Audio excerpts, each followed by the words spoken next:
Abu Bakr and Umar and Uthman were enemies of Hazrat Ali. Would Hazrat Ali have named his own sons after them? کہ دل و مسجد ہیں دونوں گھر خدا کے، مگر فرق ہے اتنا کہ یہ تعمیر ہے تیری اور وہ تعمیر ہے اس کی. Islam was born into challenges. ذالک الکتاب لا ریب فیہ، اللہ فرماتے ہیں میں نے قسمیں اٹھا کر کہا کہ یہ کتاب سچی ہے جو تمہاری جھولی میں ہے. جو اللہ کا حکم آ جائے تو وہاں ایک مسلمان کا کام یہ ہے کہ بس یہ اللہ کا حکم ہے، میری سمجھ میں آئے یا نہ آئے، ہر حال میں اس کے اوپر عمل کرنے کا پابند ہوں.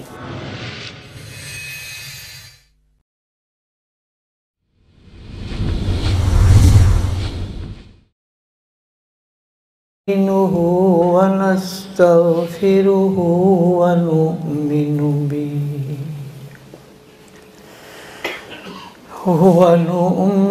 به ونتوكل عليه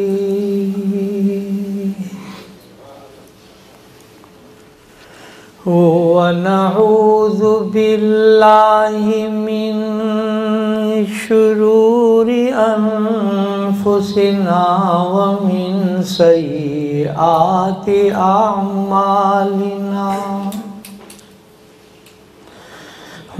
من يهده الله فلا مضل له ومن يضلله فلا هادي له ونشهد أن لا إله إلا الله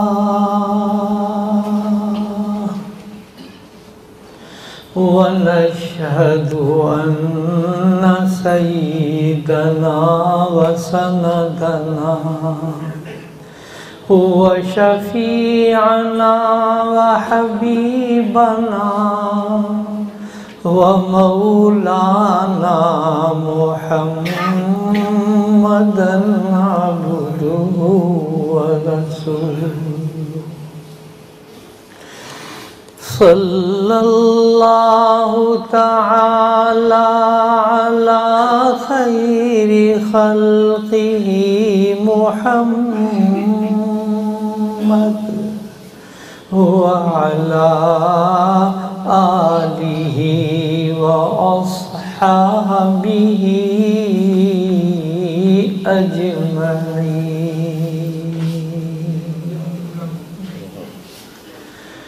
أما بعد فأعوذ بالله من الشيطان الرجيم.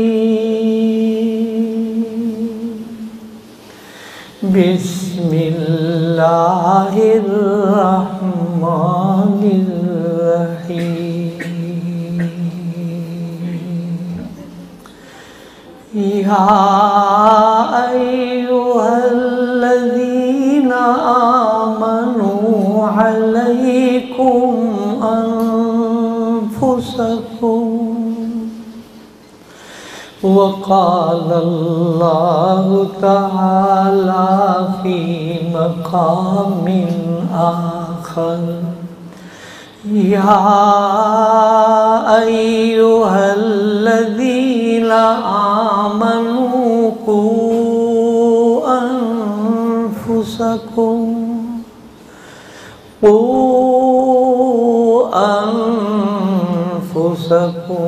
أهليكم ونارا وقودها الناس والحجارة عليها ملائكة غلاظ شداد لا يعصون الله ما أمرهم ويفعلون ما يؤمرون.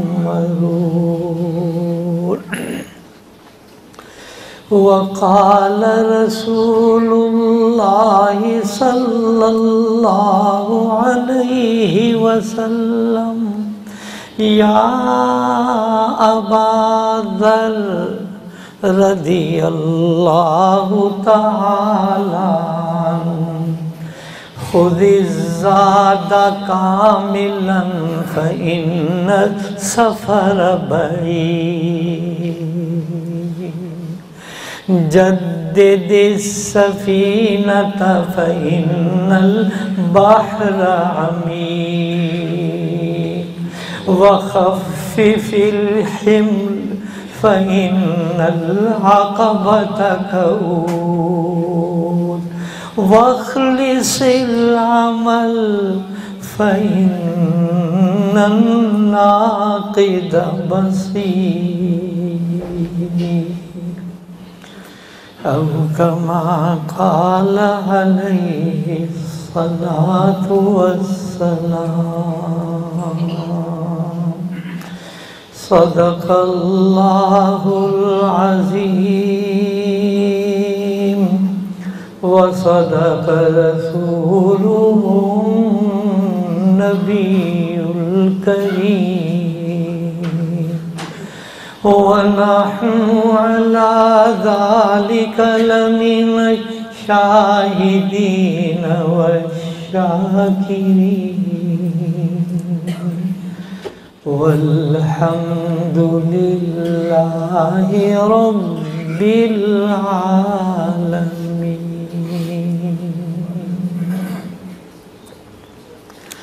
اللهم صل على سيدنا ومولانا محمد وعلى آل سيدنا ومولانا محمد وبارك وسلم.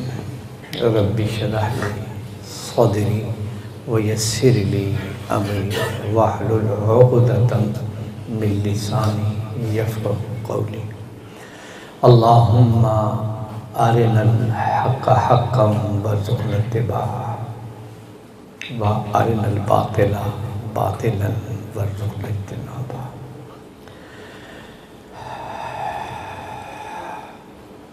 میرے انتہائی واجب الاحترام قاری محمد طیب صاحب دامت برکاتہ، معزز حاضرین، میں راستے میں اپنی تقریر ذہن میں تیار کر کے سوچ کر آیا تھا. یہ میں نے بھرپور مجمع دیکھا، مجلس دیکھی، آپ حضرات کے چہروں میں طلب پڑی، سارا مضمون بھول گیا ہوں. اب میں نے سوچا کہ میں متفرق انداز میں جو جو باتیں دل میں آئیں گی وہ آپ کے سامنے پیش کر دوں گا. یہ میری آپ حضرات سے ہانگ کانگ میں پہلی ملاقات ہے، تو میں آغاز کرتا ہوں متفرق باتوں میں سے. نبی کریم سرور دو عالم صلی اللہ علیہ وسلم نے فرمایا، اس نیلے آسمان کے نیچے زمین کی دھرتی پر ایمان سے بڑھ کر کوئی دولت نہیں. اللہ اس ایمان کی اور کلمہ طیبہ کی عظمت ہمارے دلوں میں ڈال. اس کلمے پر جو محنت سکھائی جاتی ہے نا، اس کو رگ رگ میں دل و دماغ میں رچا اور بسا لے کہ کلمہ طیبہ جس کے بارے میں آپ نے بارہا مسجدوں میں بھی دیکھا ہوگا لکھا، افضل الذکر لا الہ الا اللہ محمد رسول اللہ.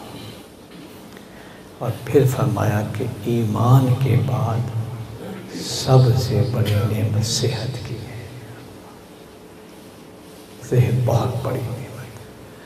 نبی کریم سرور دو عالم صلی اللہ علیہ وسلم نے صحت کے لیے مسنون دعائیں مختلف سکھائی ہیں.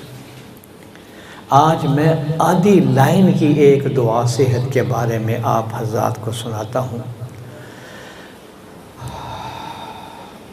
مناجات مقبول حکیم الامت حضرت مولانا اشرف علی تھانوی رحمۃ اللہ علیہ نے 7 دنوں کی 7 منزلیں قرآن و حدیث کی دعاؤں پر مشتمل کی ہے کہ کہ آپ ہفتے سے شروع کریں، جمعے میں جا کے ختم ہو جائیں۔ عجیب دعاؤں کا انتخاب کیا، ترجمہ کیا ہے عبد الماجد دریابادی رحمۃ اللہ علیہ نے۔ میں چند نسخے لایا ہوں، حضرت قاری صاحب کی خدمت میں پیش کر دوں گا۔ اس میں جو ایک لائن کی بلکہ آدھی لائن کی دعا ہے، توجہ سے سنو تو شاید یاد ہو جائے۔ حضرت صلی اللہ علیہ وسلم اللہم انی اسألک صحتا فی ایمان، بس دعا ختم۔ اس کا ترجمہ یہ ہے کہ اللہ جی صحت کے ساتھ ایمان عطا فرما، صحت بھی دے دے، ایمان کی دولت بھی عطا فرما دے گا۔ آدھی لائن کی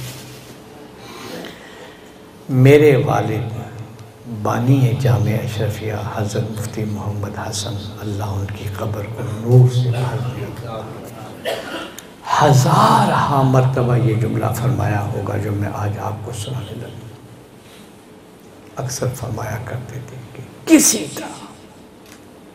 کسی طرح اپنے ایمان کو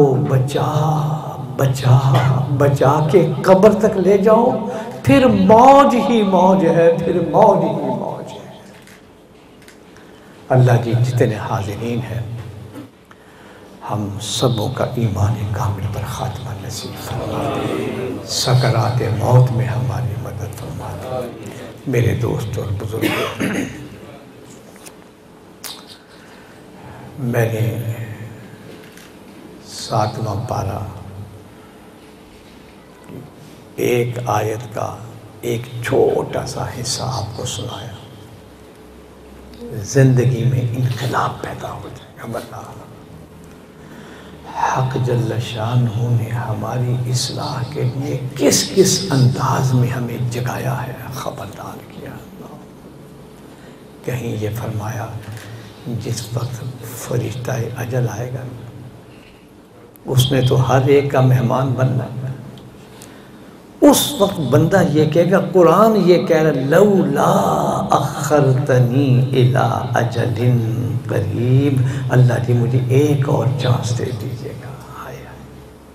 پھر میں کتنی نمازیں پڑھتا ہوں، کتنا صدقہ و خیرات کرتا ہوں، یا اللہ مجھے ایک چانس اور دے دیا جائے۔ قرآن یہ کہہ رہا ہے، 28واں پارہ ہے۔ تو اس وقت جو جواب دیا جائے گا وہ جواب بھی سن لیجیے۔ حق جل شانہ فرماتے ہیں رب العالمین سے بڑھ کر تو کائنات میں کوئی سچا نہیں۔ وَمَنْ أَصْدَقُ مِنَ اللَّهِ قِيلًا۔ حق جل شانہ فرماتے ہیں اس وقت جس وقت فرشتہ اجل دیکھنے کے بعد کہے گا مجھے مہلت دے، تو یہ ارشاد باری تعالیٰ وَلَن يُؤَخِّرَ اللَّهُ نَفْسًا إِذَا جَاءَ أَجَلُهَا۔ جب اجل آ گئی، موت کا وقت آ گیا، تو اگر ایک سیکنڈ کے اگر کروڑ حصے بھی بن سکتے ہوتے نا، اس سے کبھی اضافہ نہیں ہو۔ میرے دوست نبی کریم سرور دو عالم صلی اللہ علیہ وسلم کے سجدے میں پڑھ کر عرفات میں، منا میں، مزدلفہ میں، گلی گلی، جگہ جگہ انتہائی تکالیف اٹھانے کے باوجود، زخمی ہونے کے باوجود طائف کے میدان میں گئے ہیں، قوم سے یہ کہنے لگے جہنم سے بچا لو اپنے آپ، جہنم کی آگ سے بچا لو، خدائے واحد پر ایمان لے، پتھر برسائے گے، آپ زخمی ہوئے، پاؤں مبارک زخمی ہو۔ اللہ پہاڑوں کا فرشتہ آیا کہ اللہ نے بھیجا ہے کہ ان لوگوں نے آپ کو بہت ستایا ہے، تکلیفیں دی ہیں، بچوں کو پیچھے لگایا ہے، آپ کے ٹخنے کے نشانے لگا لگا کر پتھر مارے ہیں۔ آپ فرمائیں تو ہم طائف میں جو دونوں پہاڑ ہیں دائیں بائیں، ان کو ملا کر ان سب کو پیس دیں۔ قربان جائیں رحمت للعالمین صلی اللہ علیہ وسلم۔ فرمایا کہ اے اللہ ان کو پتہ نہیں کہ میں کون ہوں، تو آپ ان کو ہدایت دے دیجیے. اللہم اہد قومی فإنہم لا یعلمون. اگر ان کے پتہ لگ جاتا، دل و دماغ میں یہ بات آ جاتی کہ میں اللہ کا رسول ہوں، تو کبھی یہ نہ کرتے. تو اللہ جی ان کو ہدایت دے. آپ دیکھ لیں کہ پھر محمد بن قاسم وہیں سے اٹھا ہے. اللہ، مجھے طائف کے میدان کی ایک دعا یاد آئی ہے جو حضرت صلی اللہ علیہ وسلم کی دعا مانگی. جزاک اللہ. مجھے پانی بھی ذرا دے دیں گے، وہ دیا تھا پہلے. ہائے اللہ، شکریہ بیٹا.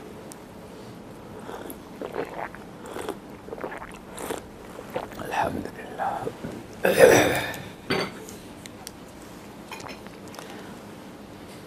میں اپنے اندازے اور خیال کے مطابق ایک بات کہنے لگا ہوں، صحیح بھی ہو سکتی ہے. حضرت صلی اللہ علیہ وسلم کی دعاؤں میں حضرت صلی اللہ علیہ وسلم کی دعاؤں میں جو کلائمیکس اور ٹاپ کی دعا جو آپ نے میدان طائف میں مانگی ہے، اس کی مثال نہیں ملتی. بڑی عجیب دعا ہے، لمبی دعا ہے، میں ساری تو نہیں سناؤں گا. قاری صاحب آپ کو سنا دیں گے ایک دو جملے سے. خلاصہ یہ تھا کہ یا اللہ، مجھے آپ نے کس کے حوالے کر دیا ہے؟ ان دشمنوں کے حوالے جو پتھروں کا نشانہ لگا لگا کر مجھ پر حملہ کر رہے ہیں. ایک جگہ سائے میں بیٹھے ہیں جناب رسول اللہ، وہاں سے بھی اٹھا دیا گیا. کہ اے اللہ، کن کے حوالے کیا؟ اِلَىٰ عَدُوٍ يَتَحَجَّمُنِي، ان دشمنوں کے حوالے کیا ہے جن پر ذرا ترس نہیں آ رہا. آگے فرمایا اِن لَمْ تَكُنْ سَاخِطًا عَلَيَّ فَلَا أُبَالِي. اے اللہ، اگر آپ کی رضا اسی میں آیا ہے تو پھر مجھے کوئی پرواہ نہیں.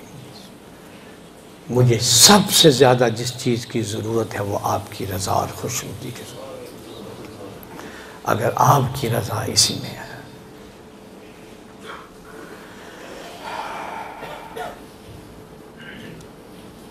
والد صاحب رحمۃ اللہ علیہ ایک شعر پڑھا کرتے تھے، آج بلاؤں میں مصیبتوں میں پھنسا ہوا انسان ہے، بڑا سہارا ملتا ہے. ابا جی رحمۃ اللہ علیہ شعر کا ابر رحمت ہے سراسر یہ بلاؤں کا ہجوم. اللہ کی طرف سے آ رہے ہیں یہ بلائیں، بیماریاں، تکلیفیں، پریشانیاں. ابر رحمت ہے سراسر یہ بلاؤں کا ہجوم. صبر کر اے دل کہ اب فضل خدا ہونے نہ گھبرا. صبر کر اے دل. تو حضرت صلی اللہ علیہ وسلم نے میدان طائف میں دعا مانگی کہ یا اللہ، اگر تیری رضا اور خوشنودی اسی میں ہے کہ میں اسی طرح بازاروں کے اندر پتھر کھاؤں، لوگ میرا مذاق اڑائیں، لوگ میرا تماشا اڑائیں، اگر آپ کی رضا اسی میں ہے تو فلا ابالی. اللہ جی پھر مجھے کوئی پرواہ نہیں. اگلی بات جو میں آپ کو سنانا چاہتا ہوں، اللہ اکبر، قربان جائیں جناب رسول اللہ صلی اللہ علیہ وسلم کے آگے جو سبق دیا نا، وہ ہے اب قابل توجہ. اس سے بظاہر آدمی کے دماغ میں یہ آتا ہے کہ بلائیں اور مصیبتوں کو مانگے اللہ سے، ان کی وجہ سے یہ انعامات ملتے ہیں. فرمایا اے اللہ، اگر تو میری مرضی، میری رضا، میرے دل کی تو خواہش اگر سننا چاہتا ہے تو غیر ان عافیتک اوسع لی، اے اللہ مجھے اپنی عافیت میں دے دے، مجھے سکون میں دے دے، مجھے راحت عطا فرما دے۔ امت کے لیے یہ سبق دیا کہ اللہ سے کبھی بلا اور مصیبت نہ مانگنا۔ ایک صحابی زادے دعا مانگ رہے تھے صبر کی، تو حضرت صلی اللہ علیہ وسلم نے یہ تو تم بلائیں مانگ رہے ہو، یہ کیا کر؟ صبر کا معنی ہے پہلے مصیبت آئے اور پھر صبر کرو۔ تم یہ تو دیکھ رہے ہو کہ ان اللہ مع الصابرین انما یوفی الصابرون اجرہم بغیر حساب۔ تمہیں یہ خیال نہیں آ رہا کہ صبر مانگنے کا مطلب یہ کہ پہلے بلا آئے؟ قربان جائیں جناب رسول اللہ، محبوب دعاؤں میں آپ کی پسندیدہ دعا ہے کہ اللہ سے عافیت مانگا کریں۔ اللہ سے عافیت کا معنی یہ ہے اے اللہ میری دنیا، میرے گھر، میرے بچے، میری بچیاں، میرا جتنے بھی میرے مقاصد ہیں، اللہ جی مجھے اس میں بلاؤں میں نہ ڈالنا۔ یہ بھی چھوٹی سی دعا ہے، یہ بھی میں لایا ہوں، قاری صاحب آپ کو انشاءاللہ پیش کر دیں گے، وہ دعا کا حصہ بنا لیں۔ اللہم انی اسألک العفو والعافیت فی الدنیا والآخرہ۔ محبوب دعا جناب۔ رات میں ذکر کر رہا تھا کہ قرآن کریم نے جن دعاؤں کا ذکر کیا ہے، قاری طیب صاحب نے رات عشاء کی نماز میں جو آیتیں پڑھی اس میں 5 مرتبہ کے لگوایا ربنا ربنا ربنا۔ لیکن سب سے پہلی دعا جو قرآن کریم نے ہمیں سکھلائی نا، وہ ہر ایک کو یاد ہوگی، ربنا آتنا فی الدنیا حسنہ وفی الآخرہ۔ پہلی دعا، آغاز دعا کا ہے، دوسرے پارے میں ہے، اس سے پہلے کوئی دعا نہیں آئی۔ اور نبی کریم سرور دو عالم صلی اللہ علیہ وسلم نے اپنی نبوت کی 23 سالہ زندگی میں سب سے زیادہ یہی دعا مانگی، سب سے زیادہ یہ، جس میں پتہ دے دیا کہ آپ نے بھی یہی دعا مانگنی ہے کہ یہ جناب رسول اللہ۔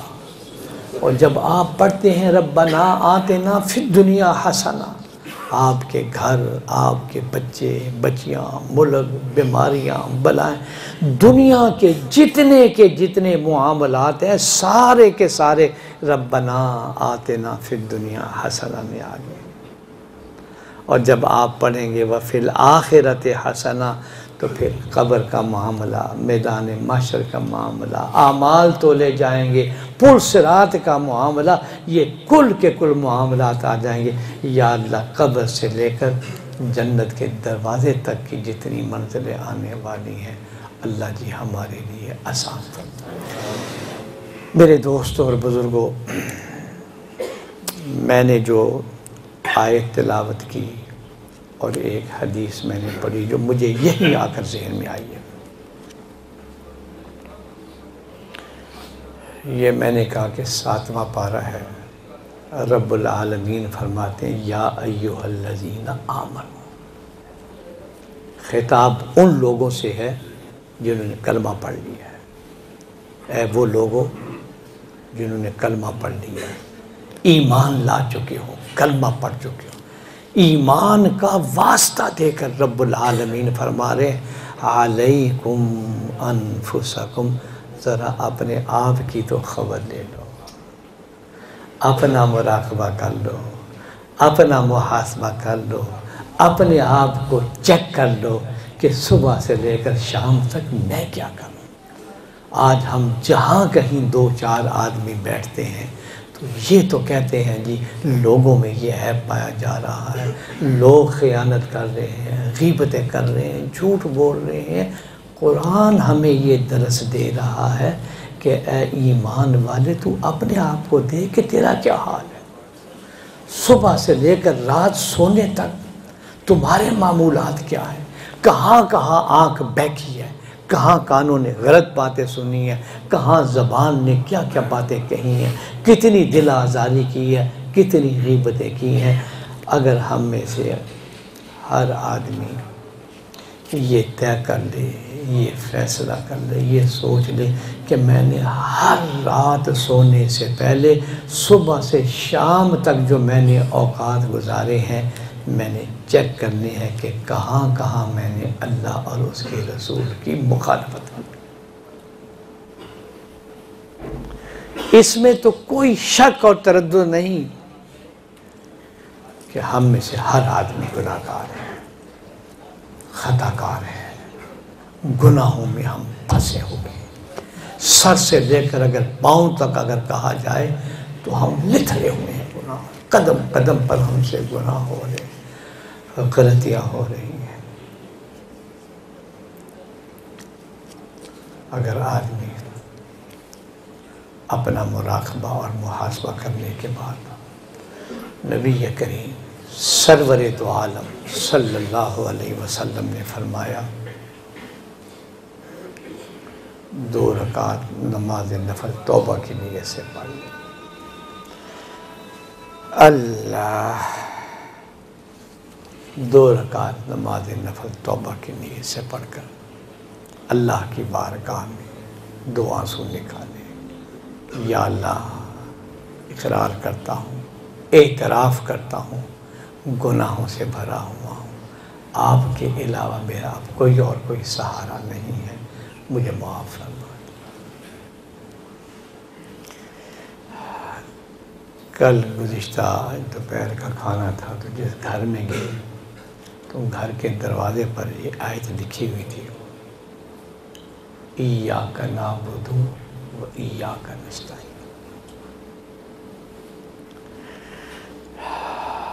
مجھے سیدنا عمر فاروق رضی اللہ تعالیٰ عنہ کی بات یاد آئی ہے۔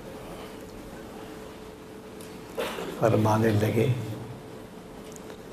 اس نیلے آسمان کے نیچے زمین کی دھرتی پر اللہ سے کوئی بات منوانی ہونا، عمر فاروق جن کے بارے میں ہے کہ میرے بعد اگر نبوت کا کوئی مستحق ہوتا تو عمر فاروق رضی اللہ تعالیٰ۔ اللہ آپ لوگوں کو جزائے خیر دے کہ آپ لوگ ختم نبوت کا پہرا دے رہے ہیں۔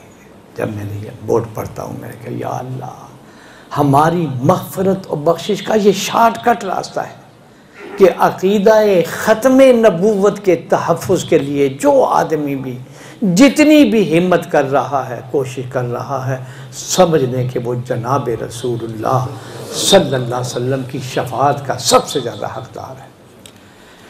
قاری طیب صاحب میرے استاد مولانا شمس الحق افغانی رحمۃ اللہ علیہ، آپ جانتے ہیں بڑے عالم، والد صاحب رحمۃ اللہ علیہ کے خلیفہ بھی تھے، علامہ انور شاہ کشمیری رحمۃ اللہ علیہ کے محبوب شاگرد تھے، پاکستان کے عظیم عالم تھے، اللہ نے بڑا علم دیا ان کو۔ فرمانے لگے کہ علامہ انور شاہ کشمیری رحمۃ اللہ کے آخری وقت تھا، فرمانے لگے کہ مجھے دارالعلوم دیوبند کی مسجد میں لے جاؤ۔ گاڑیوں کا زمانہ نہیں تھا، وہاں چارپائی پر لے کر آئے، محراب میں چارپائی بچھائی تو اپنے سارے خصوصی شاگردوں کو بلایا، فرمانے لگے میں تمہیں 2 باتیں کرنا، اب دنیا سے جا رہے ہیں یار۔ یہ وہ انور شاہ ہے کہ جس کے بارے میں حضرت تھانوی رحمۃ اللہ علیہ جو ان کے استاد ہیں، فرمانے لگے اسلام کی حقانیت کی دلیل انور شاہ کا مسلمان ہونا ہے۔ اگر اسلام میں کہیں ذرا سے بھی جھول ہوتی نا، انور شاہ کبھی مسلمان نہ ہوتا، اتنا یعنی۔ فرمان لگے 2 باتیں کر، نمبر 1 میں نے 1400 سال کی تاریخ کا مطالعہ کیا ہے، فتنہ مرزائیت اور قادیانیت سے بڑا میں نے کوئی فتنہ نہیں دیکھا۔ جس انداز میں یہ حملہ آور ہوتے ہیں اور مسلمانوں کے دین اور ایمان کو تباہ و برباد کرتے ہیں، قرآن کا نام لیتے ہیں، رسول اللہ صلی اللہ علیہ وسلم کا نام لیتے ہیں، دین کا نام لیتے ہیں اور گمراہ کر رہے ہیں۔ میں سوئٹزرلینڈ کی ایک مسجد میں تھا، تو کچھ خواتین آئیں کہ جامعہ شفیہ سے کوئی درویش آیا مسئلہ پوچھنے کے لیے، آگے وہاں پر باتیں میں نے پوچھا کہ جمعہ کہاں پڑھتے ہو؟ اس نے کہا یہ فلاں مسجد میں، مینار بھی ہے فلاں، پتہ لگا تو وہ قادیانیوں کی مسجد۔ سب سے بڑا فکر۔ اگلی بات فرمانے لگے کہ جس آدمی نے بھی عقیدہ ختم نبوت کے بارے میں کوشش کی ہے، یہ ان کا درجہ تھا، فرمانے لگے میں اس کے لیے جنت کا ضامن اور ذمہ دار بن رہا ہوں، اس آدمی کے لیے جنت میں داخلے میں کوئی رکاوٹ نہیں ہوگی جو عقیدہ ختم نبوت کے بارے میں آپ اپنے گھروں میں اپنے بچوں کو اپنی بچیوں کو عزیز بتلائے تو صحیح یہ فتنہ کیا ہے اور اسلام ہمیں کیا تعلیم دیتا ہے، کلمہ طیبہ کا مفہوم کیا ہے، ایک ایک بچے کے دل و دماغ میں یہ بات رچائیں۔ میرے دوستوں اور بزرگوں، میں عرض یہ کر رہا تھا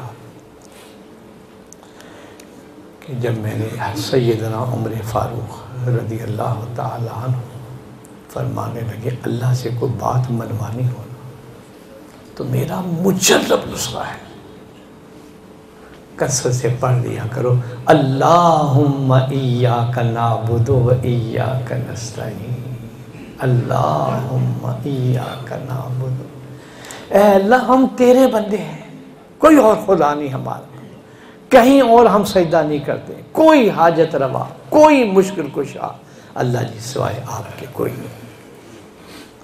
یا اللہ جب ہم آپ کے بندے ہیں، آپ ہی کی عبادت کرتے ہیں، آپ کو چھوڑ کر ہم کہاں جائیں گے، اور وَإِيَّاكَ نَسْتَعِينُ، اور اللہ جی صرف اور صرف آپ ہی سے مدد چاہتے ہیں۔ فرمان لگے اپنے مقاصد کو سامنے رکھ کر یہ کثرت سے پڑھو، رب العالمین اس کلمات کی برکت سے تمہاری ان مقاصد اور حاجات کو پورا فرما دے۔ میرے دوستوں اور بزرگوں، میں ذکر کر رہا تھا اس قرآن کریم کی آیت کا، غفلت میں ڈوبا ہوا دل، غفلت میں پڑا ہوا دل، آج اس ماحول کے اندر ہر چار طرف سے دلوں پر حملے ہو رہے ہیں۔ ایک میری درخواست تو آپ حضرات سے یہ ہے، بہت مصروف ہیں، زندگی گزر رہی ہے اور اسی طرح گزر جائے گی، میرے شیخ کی ایک بات پلے باندھ دیجیے، فرمانے لگے جو وقت بچے نا صبح سے زور تک کلمہ طیبہ پڑھ لیا کرو، گاڑی میں بیٹھے ہیں، دکان پہ بیٹھے ہیں، کلمہ طیبہ پڑھ لیں، لا الہ الا اللہ محمد الرسول اللہ، وہاں یقین کر لینا یہ زبان اگر اس کلمے سے آشنا آپ نے اب کرائی نا تو موت کے وقت اللہ جل شانہ محروم نہیں فرمائیں گے کہ اس بندے نے ساری عمر کلمہ طیبہ، سکرات موت کا وقت آیا تو اس کی زبان ساتھ نہ دے، شیطان کی ساری مکاریاں وہ گمراہ کرنے کے لیے عین موت کے وقت بھی آئے گا، اللہ جل شانہ فرشتوں کی ڈیوٹیاں لگائیں گے، اس کی حفاظت کرو، اس کی زبان پر کلمہ طیبہ جاری کرا دو۔ ہائے میرے اللہ، یہ وقت ہے جو اللہ نے ہمیں عطا فرمایا ہے، جتنا کثرت سے آپ پڑھ سکتے ہیں لا الہ الا اللہ محمد رسول۔ مجھے ایک بات یاد آئی، ڈرانے کے لیے نہیں، جگانے کے لیے سنانے لگا۔ ایک بہت بڑے محدث علامہ ابن دینار رحمۃ اللہ علیہ گزرے ہیں، بہت بڑے، اور مان لیں کہ میرے محلے میں ایک آدمی پر سکرات موت آ رہی ہے، ساری باتیں کرتا ہے، کلمہ نہیں پڑھتا، لوگ بڑے پریشان ہوئے، گھر والے پانی مانگ رہا ہے، ہم سب کلمہ پڑھ رہے ہیں، ہائے اللہ، ہائے میرے اللہ، فرمانے لگے، میں گیا اس کی چارپائی پر بیٹھا، میں نے کہا کلمہ کیوں نہیں پڑھتے ہو؟ اس کی آنکھوں سے آنسو جاری، کہنے لگا میں بڑی مشکل میں ہوں، بڑی مصیبت میں ہوں، کہنے لگے میں کلمہ پڑھنے کا ارادہ بھی کرتا ہوں، مسلمان ہوں،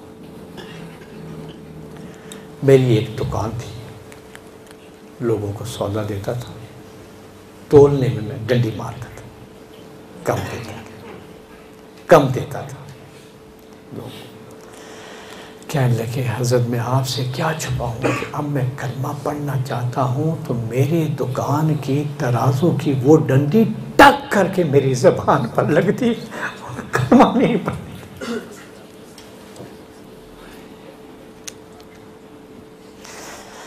یا اللہ سکرات موت میں مدد فرمانا، بڑی گناہگار۔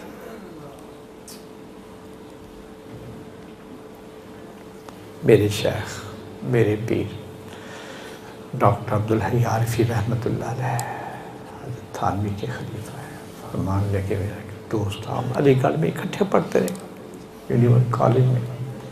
وہ بھی کراچی آ گیا، میں بھی گیا۔ اس نے کراچی میں آ کر اپنی قلم بہت چلتی تھی اس کی، تو اس نے حدیث کے خلاف بہت لکھا، بہت لکھا۔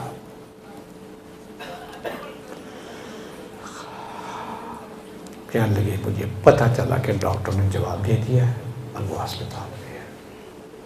میرے شیخ کہنے لگے میں گیا اس کے کمرے میں، میں نے کہا ہم علی گڑھ میں ایک ہی کمرے میں تھے، اکٹھے پڑھتے رہے، دوستی کا حق ہے، ابھی اللہ نے وقت دیا ہے، مہلت ہے، ابھی میں تمہارے پاس آیا ہوں، اس دوستی کو نبھانے کے لیے توبہ کر لو، ختم نبوت پر ایمان لے آؤ اور کلمہ پڑھ لو، ابھی ٹائم ہے۔ فرشتہ نہیں بھی آیا، کہتے میں نے اپنے ڈالا، اس نے جو جواب دیا نا، ہائے میرے اللہ، ہائے میرے دوست اور بزرگوں، اس ایمان کی قدر کر لیجئے، اس ایمان کی قدر کر لیجئے، ذکر اللہ کی قدر کر لیجئے، کلمہ طیبہ کی قدر کر لیجئے۔ وہ موصوف کہنے لگے ڈاکٹر صاحب اس موضوع پر میرے ساتھ بات نہ کیجیے، ہائے میرے اللہ۔ دیکھا آپ نے، رب کعبہ کی قسم کھا کر کہتا ہوں، اپنے دل پر اس لکیر ڈال لیجئے کہ اگر ہم نے اپنی اس زندگی کے صبح و شام میں اپنے اللہ کو یاد کیا، کلمہ طیبہ کا ورد کیا، کلمے کے مفہوم کو سامنے رکھا، تو موت کے وقت انشاءاللہ کلمہ طیبہ جاری ہو جائے۔ مت خیال کرنا کہ ہم آسانی سے پڑھ لیں گے، اس وقت سینکڑوں مثالیں ہمارے سامنے آ رہی ہیں کہ جس میں پتہ چلتا ہے۔ تو ایک میرے شیخ یہی فرمانے لگے، صبح سے ظہر تک کلمہ طیبہ پڑھا کرو،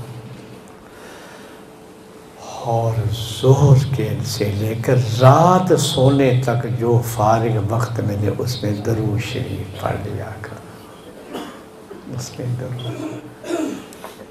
قبر میں بھی جائیں گے تو حضور صلی اللہ علیہ وسلم کی زیارت ہوگی، شفاعت کے لیے پھاٹک کھل جائے گا۔ میدان محشر میں نفسی کے عالم کے اندر بھی حضرت صلی اللہ علیہ وسلم پر پڑا ہوا درود جو ہے وہ ایک روشنی کا لائٹ کا کام کرے گا۔ مجھے سورہ حدید کی ایک آیت یاد آئی، سورہ رحمان کے بعد سورہ حدید آتی ہے۔ حق جل شانہ نقشہ کھینچتے ہیں میدان محشر میں قبروں سے اٹھنے کا۔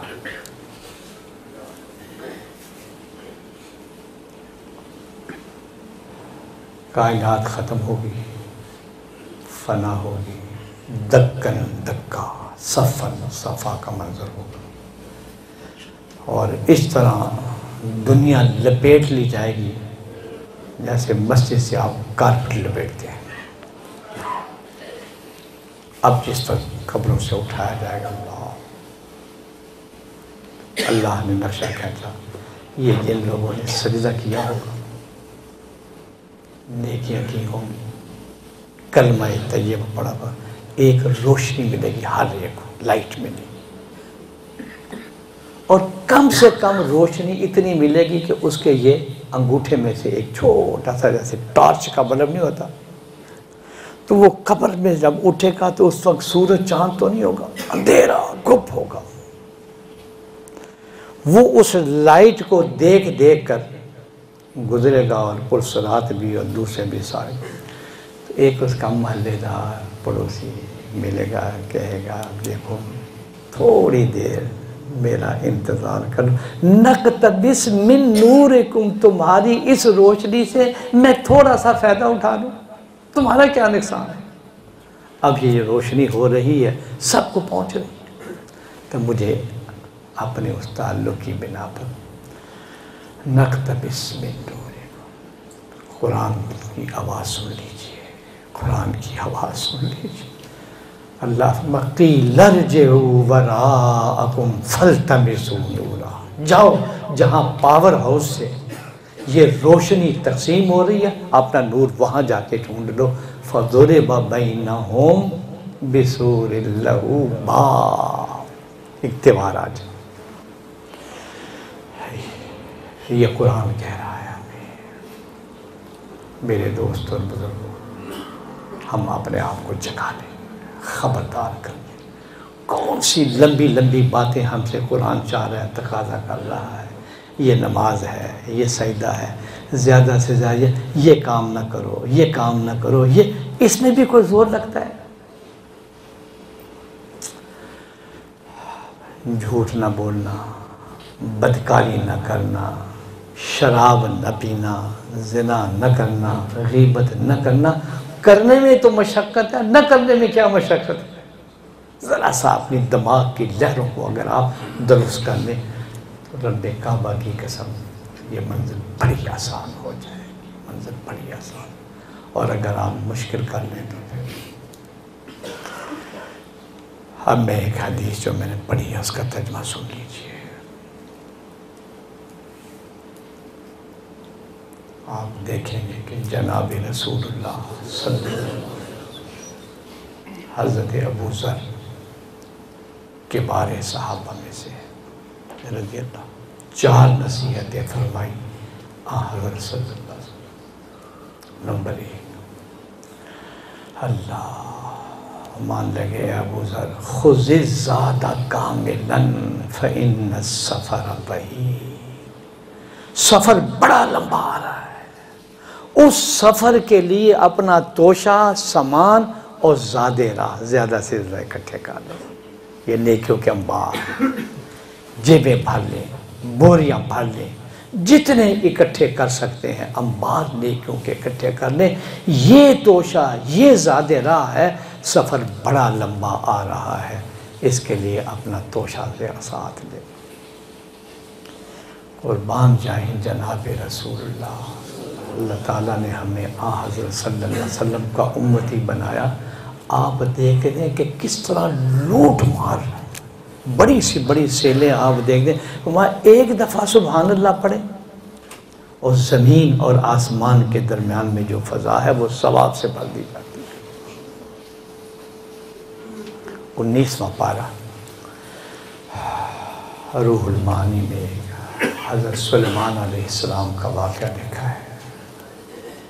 ہواؤں میں ان کا تخت اڑا جا رہا ہے. 3 لاکھ جن اور 3 لاکھ انسانوں کی کرسیاں بچھی ہوئی، بغیر پیٹرول کے، بغیر کسی مشینری کے اڑتا ہوا جا رہا ہے. یہ جب گزر رہا تھا تو نیچے ایک دیہاتی نے دیکھا یار اتنا بڑا ہے، تو اس کی زبان سے یہ نکلا سبحان اللہ ماذا اوتی آل داؤد. سبحان اللہ، داؤد کے بیٹے سلیمان کو اللہ نے کیسے حکومت دی ہے. ہوا تابع تھی ان کی کہ جہاں میرا نام لیا جائے مجھے بتائیں گے کیا کہا گیا. جن بھی تابع، ہوا بھی تابع، پرندے بھی تابع تھے. اللہ اکبر یا کریم میرے اللہ، شکریہ. اگلے دن حضرت سلیمان علیہ السلام نے اس دیہاتی کو بلایا اور بلا کر کہنے لگے کہ میرا تخت دیکھ کر تو نے کیا کہا تھا. وہ ڈرا، انہوں نے کہا کہ میں نے کیا کہنا تھا. بے ساختہ میری زبان سے نکلا سبحان اللہ ماذا ہوتی. حضرت سلیمان علیہ السلام کا تاریخی جملہ جو روح المعانی نے نقل کیا، فرمانے لگے تو نے میرے تخت کو تو دیکھا ہے، تیری زبان سے جو کلمہ نکلا ہے تو نے وہ نہیں دیکھا. لَتَسْبِیحَةٌ وَاحِدَةٌ مَقْبُولَةٌ عِنْدَ اللَّهِ خَيْرٌ مِّمَّا أُوتِیَ آلُ داؤد. آپ دیکھو نا 1 منٹ میں کتنی دفعہ پڑھتے ہیں سبحان اللہ، الحمدللہ، لا الہ الا اللہ۔ یہاں میں آپ حضرات کو ہانگ کانگ کے ساتھیوں سے ایک درخواست بھی کرنا چاہتا ہوں۔ میں نے جگہ جگہ کی، لوگوں کو بڑا ہی نفع ہوا، آپ لوگوں کو بھی میں ایک ہدیہ دینا چاہتا ہوں۔ ترمذی شریف حدیث کی صحاح ستہ کی کتاب ہے۔ حضرت صلی اللہ علیہ وسلم نے ایک صحابی کو بلایا اور فرمایا کہ 12 دفعہ سورہ قل هو اللہ احد پڑھو، تمہیں 4 قرآن کا ثواب۔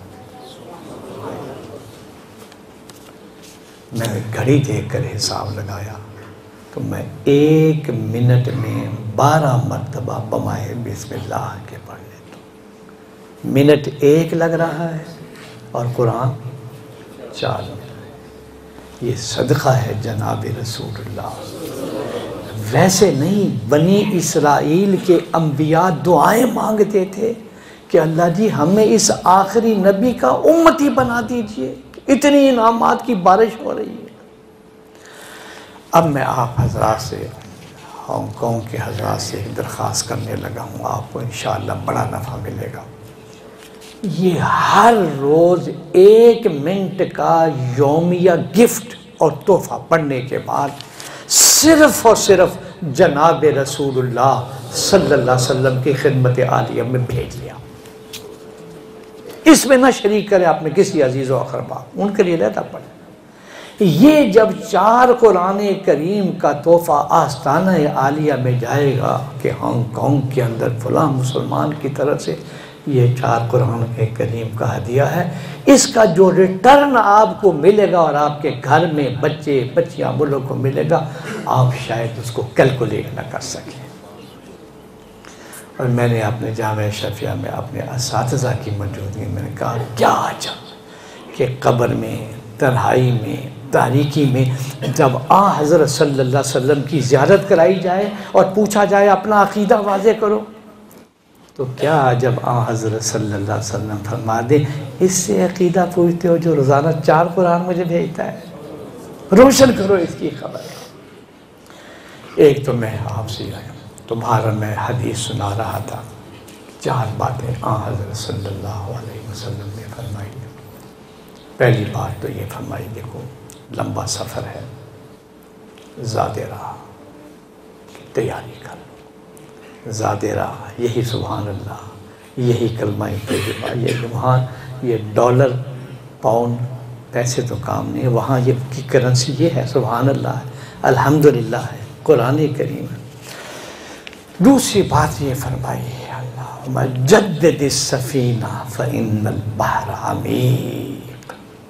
آپ تو سمندر کے کنارے ہیں نا، دریائے میں چل رہے ہیں، بحری جہاز، فرمایا اپنے اس کشتی کو، بحری جہاز کے ایک ایک پیچ کو ایسا صاف کر لو کہ جس دریا سے تم نے گزرنا ہے، سمندر سے گزرنا، وہ بہت گہرا ہے، ذرا سے بھی کہیں معصیت کا، گناہوں کا دھبا لگ گیا نا، سراخ ہو گیا تو گئی کشتی، ڈوب گئی تمہاری۔ جدد السفینہ فإن البحر۔ تیسری نصیحت یہ فرمائی، وخفف الحمل، اپنے کندھوں پر بوجھ زیادہ نہ ڈالنا، یہ گناہوں اور معصیتوں کی پنڈ اور بوریاں نہ ڈالنا، اس لیے کہ جس پہاڑی پر چڑھنا ہے وہ بہت اونچی ہے، فإن العقبۃ کعود۔ 3 باتیں۔ چوتھی بات، اور میں یہ سمجھتا ہوں سب سے زیادہ قابل توجہ ہے، اللہ مجھے بھی اور آپ کو بھی اس پر عمل کیا۔ اللہ کی قسم بڑا ڈر لگتا ہے جس وقت کہیں باز کرتا ہوں، کتاب لکھتا ہوں، بیان کرتا ہوں، ایسا ڈر لگتا ہے کہ یا اللہ کہیں یہ ریاکاری میں تو نہیں آ رہا، نشو و نما میں تو نہیں آ رہا، لکھ رہا۔ اللہ جی ہم سب پر رحم فرما۔ تو چوتھی نصیحت یہ واخلص العمل،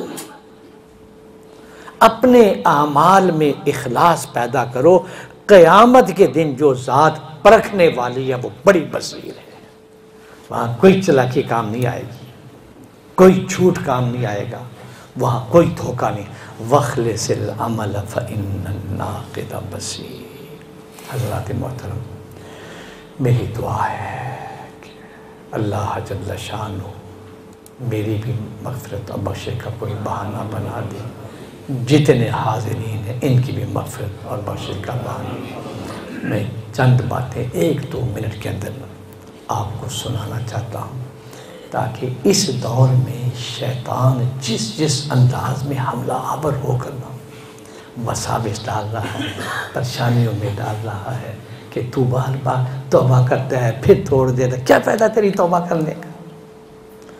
مجلس فعال میں یہ ہاتھ اٹھائے ہوتے ہیں نا کہ یا اللہ میں آئندہ گناہ نہیں کروں گا، شیطان کہتا تو جھوٹ بول رہا ہے، ابھی باہر نکلے گا تو کیا کرے گا؟